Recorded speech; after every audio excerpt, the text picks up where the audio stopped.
অভিনয়ের শুরুটা হয়েছিল খুব ছোটবেলায় মহানায়ক উত্তম কুমারের হাত ধরে। প্রথম ছবি ছিল উত্তম কুমার অভিনীত পৃথিবী আমারে চায়। তখন কল্যাণী মণ্ডলের বয়স মাত্র 5। ছবিটি মুক্তি পায় 1957।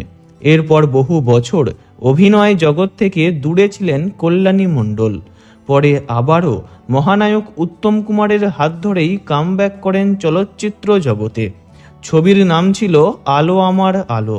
মুক্তি পেয়েছিল 1971। উত্তম কুমারের সঙ্গে খুবই আত্মিক সম্পর্ক ছিল তাঁর। তিনি মহানায়ককে ডাকতেন জেঠু বলে। মহানায়কের সঙ্গে বহু ছবিতে অভিনয় করেছেন তিনি। সোনালী সময় থেকে বর্তমানকালেও তাঁর অভিনয় ধারা অব্যাহত রয়েছে। তরুণ মজুমদার, ঋতুপর্ণ ঘোষ, পীযূষ বসু, সলিল দত্ত, অঞ্জন চৌধুরী, স্বপন সাহা থেকে শুরু করে রাজ চক্রবর্তী, রাজা চন্দর মতো আধুনিক পরিচালকদের সঙ্গেও কাজ করেছেন তিনি। প্রায় 2 শতাধিক ছবিতে অভিনয় করেছেন কল্যাণী মণ্ডল। তাঁর অভিনীত জনপ্রিয় ছবিগুলির মধ্যে আছে তিলোত্তমা, 2 পৃথিবী, সন্ন্যাসী রাজা, ব্রজবুলি, বাঘবন্দি খেলা, অমৃত কুম্ভের সন্ধানে, গুরু, কুলি, প্রেমের কাহিনী ইত্যাদি। ছবির জগতের পাশাপাশি ছোট পর্দাতেও তিনি সমান সাবলীল। প্রায় 3 দশকেরও বেশি সময় ধরে ছোট পর্দায় সক্রিয় তিনি। নির্ভাঙা ঝড়, খেলা, এরাও শত্রু, কে আপন কে পর, এই পথ যদি না শেষ হয় ইত্যাদি বহু ধারাবাহিকে কাজ করেছেন। বর্তমানে আনন্দী ধারাবাহিকে অভিনয় করছেন কল্যাণী মণ্ডল।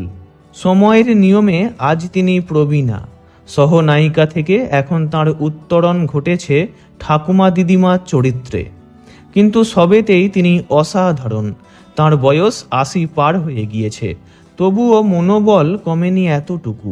নতুন প্রজন্মের নায়িকাদের সঙ্গে দাপিয়ে কাজ করছেন তিনি। তবে এখন সিনেমায় তেমন আর কাজ পান না কল্যাণী মণ্ডল। তিনি বলেন, বয়সকালে আর চলচ্চিত্রে কেউ সুযোগ দিতে চায় না, কিন্তু তার খুব ইচ্ছা ভালো ভালো চরিত্রে অভিনয় করার। কোনোদিন কাউকে ফোন করে কাজ চাননি বা সেই বিষয়ে মুখ ফুটে কিছু বলতে পারেননি। তার অভিযোগ, এখনকার ইন্ডাস্ট্রি নাকি ঘরভিত্তিক হয়ে গিয়েছে। পরিচালক প্রযোজকদের বাঁধা ধরা শিল্পী থাকে, তাই তিনি যখন যা কাজ পেয়েছেন তাই করেছেন। বহুদিন রূপলী পর্দার সাথে তার যোগাযোগ নেই। ধারাবাহিকের মাধ্যমেই দিন যাপন করছেন প্রবীণা অভিনেত্রী কল্যাণী মণ্ডল। ভিডিওটি ভালো লাগলে লাইক করবেন, অন্য কারোর বিষয়ে জানতে কমেন্ট করবেন, আর এমনই সব ভিডিও পেতে চ্যানেলটি অবশ্যই সাবস্ক্রাইব করবেন। ধন্যবাদ।